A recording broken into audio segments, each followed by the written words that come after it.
ताज़ा तरीन वीडियोस के लिए चैनल को सब्सक्राइब करके बेल आइकन और ऑल नोटिफिकेशन पर क्लिक करें ताकि आपको मिले हर अपडेट सबसे पहले।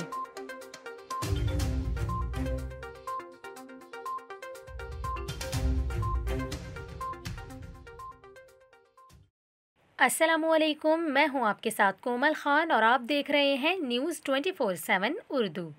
नाजरीन, आज के इस वीडियो में हम आपको बताएं महकमा तालीम की जानिब से इम्तिहानात से मुताल्लिक अहम ऐलान कर दिया गया। आपको बताएं पहली से 8वीं जमात के इम्तिहानात कब होंगे, इसके अलावा नताइज का ऐलान कब किया जाएगा। तमाम एग्ज़ाम स्केजुअल आपके साथ शेयर करेंगे इस वीडियो में, तो आप इस वीडियो को आखिर तक लाजमी देखिएगा। आपको बताएं महकमा तालीम खैबर पख्तूनख्वा ने पेशावर में पहली से 8वीं जमात तक इम्तिहानात लेने का फ़ैसला किया है।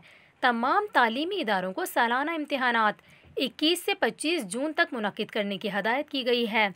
यहाँ पर आपको ये भी बताएं, सालाना इम्तिहानात के नताइज का ऐलान 28 जून को किया जाएगा। सालाना इम्तिहान इंग्लिश, उर्दू, रियाजी और जनरल साइंस में लिया जाएगा।